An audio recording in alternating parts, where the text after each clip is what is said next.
Second rank पर आने पर आपने कैसा अनुभव किया आज? सर ऐसा लग रहा है बहुत सालों की जर्नी के बाद अपने घर लौट आया हूँ वापस। नमस्कार, मैं हूं आपका मित्र सचिन आचार्य और मैं खड़ा इस वक्त मध्य प्रदेश के मुखर्जी नगर कहे जाने वाले भोलाराम क्षेत्र में और भोलाराम क्षेत्र के बहुचर्चित इलाके हेलो पॉइंट पर, जो जाना जाता है अपनी चाय के लिए। और चाय पीते पीते जब यहाँ लोग अधिकारी बन जाते हैं ये किसी को पता नहीं होता। आज 2024 के रिजल्ट्स घोषित हुए हैं एमपीपीएससी के, और एक अधिकारी जिनका चयन हुआ है, जो अधिकारी बने हैं, आइए सीधे जानते हैं उनसे कि आज उनकी ये जर्नी कैसी रही और इस पोस्ट को उन्होंने कैसे हासिल किया। सर, क्या शुभ नाम है आपका? सर ऋषभ अवस्थी। किस पद पर आपका चयन हुआ है? सर मेरा चयन सेकंड रैंक लगी है मेरी और डिप्टी कलेक्टर के पद पे हुआ है। सेकंड रैंक पर आने पर आपने कैसा अनुभव किया आज? सर ऐसा लग रहा है बहुत सालों की जर्नी के बाद अपने घर लौट आया हूँ वापस। लगभग कितने समय शुभम भैया आपने बिताया है ये? सर प्रिपरेशन करते तो बहुत टाइम हो गया है, पर इंदौर में अभी रिसेंटली आया हूँ। एग्ज़ाम देने के लिए ही आता हूँ इंदौर बस, क्योंकि मैं अपने घर पे रहकर ही प्रिपरेशन कर रहा था। क्या किसी संस्थान से आपने तैयारी की है या सेल्फ तैयारी की है? ऐसे मैंने किसी कोचिंग इंस्टीट्यूट से तैयारी नहीं की है, एज सच मैंने कोर्सेज लेकर, पर डेफिनेटली टेस्ट सीरीज तो हर कोई लगाता है, तो मेंस की टेस्ट सीरीज लगाई है मैंने इंस्टीट्यूट्स की। अभी रात के करीब 10 बज रही है। ऐसी कितनी रातें आपने काटी हैं इस पद को हासिल करने के लिए?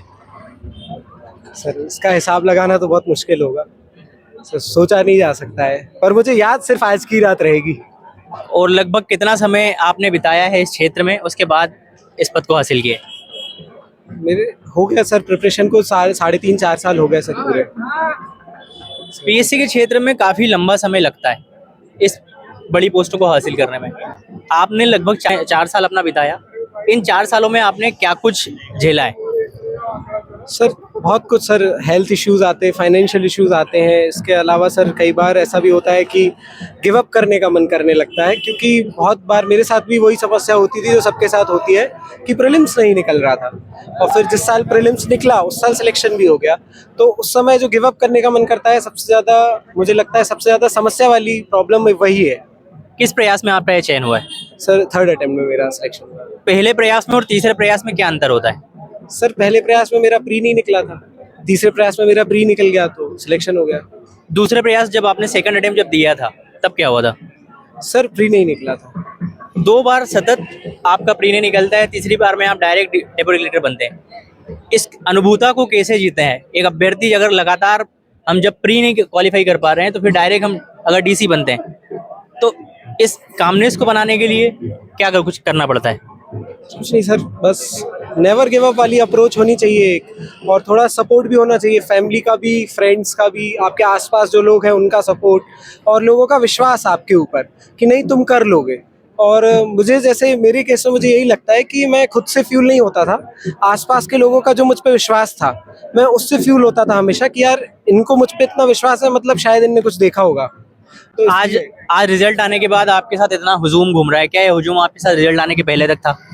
जी सर, जितने लोग यहाँ हैं सर ये हमेशा ही मेरे साथ रहते थे, ये लोग हमेशा ही मेरे साथ रहते थे, सब साथ में नहीं पर मोर और लेस सबके साथ में रहा हूँ, और ये सब मेरे बहुत ही अच्छे दोस्त हैं। चयन सूची में अपना नाम देखने के बाद सबसे पहले आपकी प्रतिक्रिया क्या थी? क्या ईश्वर को सबसे पहले धन्यवाद किया, अपने माता पिता को? सर मैं सबसे पहले तो मैंने मम्मी पापा को कॉल किया था, पर जब उनके कॉल उनको कर रहा था तो उस समय मैंने ईश्वर को भी धन्यवाद कर दिया था। आपके दोस्तों की क्या भूमिका रही है आपके चयन में?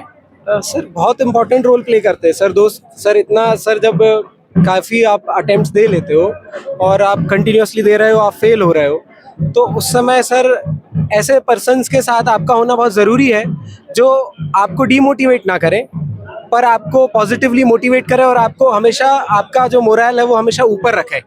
तो वो मेरे फ्रेंड्स ने मेरी लाइफ में वो भूमिका निभाई है। ऐसे अभ्यर्थी जिनका प्री आपके जैसे ही पहले या दूसरे या तीसरे अटेम्प्ट में मतलब 4 या 5 बार नहीं निकलता है, ऐसे अभ्यर्थियों को आपको क्या सलाह होगी? सर कम बुक्स पढ़े और मल्टीपल रिविजन्स करें। मल्टीपल रिविजन्स के अलावा एमसीक्यूज लगाएं, और मल्टीपल रिविजन्स मेरे हिसाब से मुझे लगा जो मैंने लास्ट मेरा 24 वाला अटेम्प्ट था उसमें मैंने किया तो निकला। आने वाले समय में मध्य प्रदेश में कैसे अधिकारी के रूप में आप जाना चाहते हैं? किन उद्देश्यों को लेकर आप काम करना चाहते हैं? सर मुझे लगता है सर एक ईमानदार और सर ऐसा ऑफिसर जिसकी sir an officer with impeccable integrity. Sir मैं अपनी इंटेग्रिटी के लिए जाना चाहता हूँ। Thank you so much sir हमसे बात करने के लिए। आशा करते हैं भविष्य में एक अच्छे अधिकारी के रूप में आप जाने जाएंगे। तो ये वो अधिकारी हैं जिनका चयन हुआ था और ये हुजूम जो आप देख रहे हैं ये सब इसके लिए भैया